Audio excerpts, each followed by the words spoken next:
Em 1944, a FEB, Federação Espírita Brasileira, editou um livro que se chama A Prece.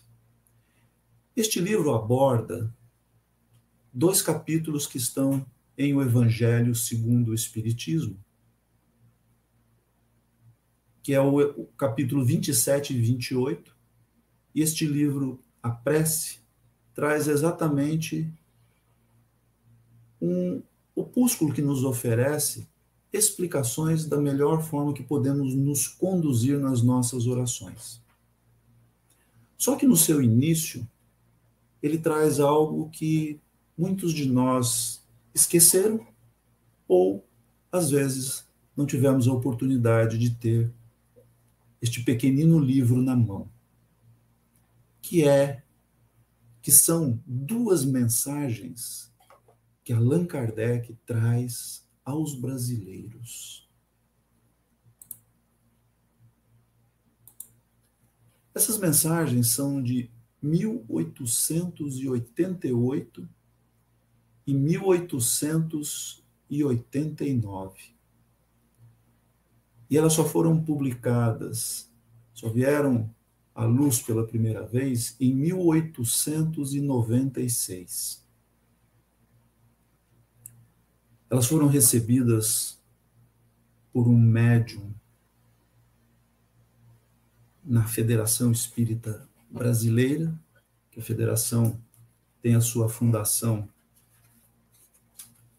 em 1884.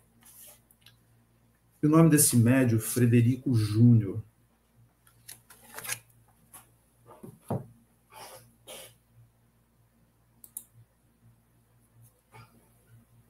E essas 2 comunicações recebem o título inicial de Instruções de Allan Kardec aos Espíritas do Brasil. Nós vamos comentar hoje um pequeno trecho da primeira obra, da primeira comunicação, que é Exortação ao Estudo, à Caridade e à Unificação. Vejamos o que Kardec nos fala nesta comunicação que trouxe à Federação. Paz e amor convosco.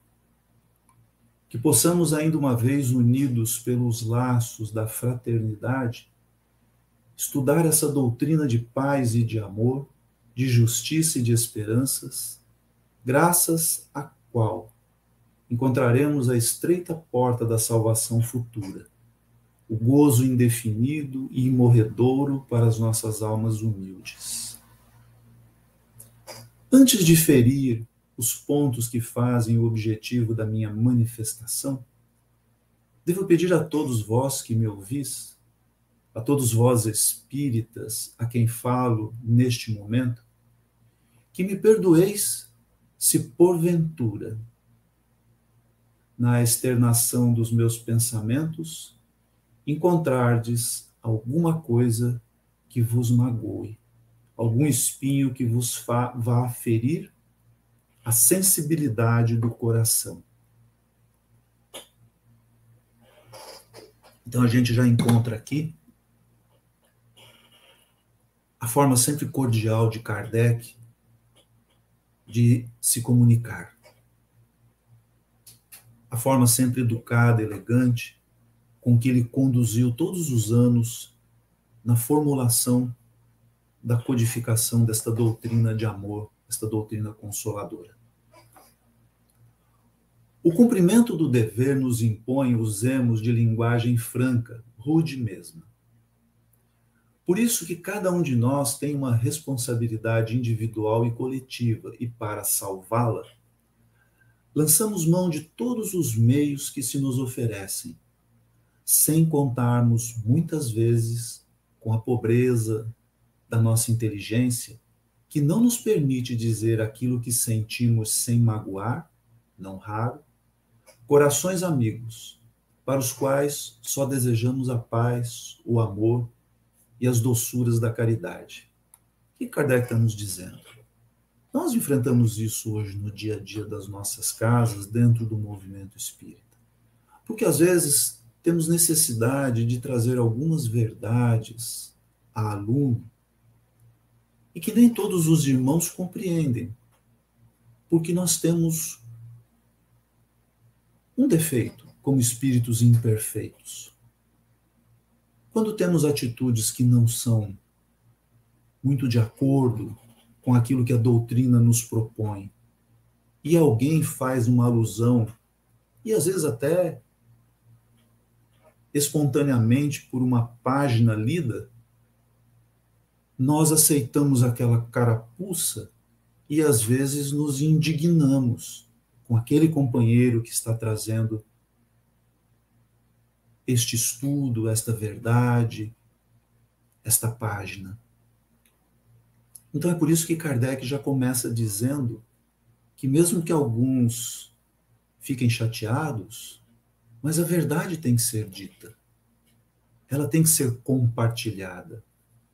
E ele continua: certo de que ouvireis a minha súplica, certo de que falando aos espíritas, falo a uma agremiação de indivíduos cheios de benevolência, encetei o meu pequeno trabalho, cujo único fim é desobrigar-me de graves compromissos que tomei para com o nosso Criador e Pai.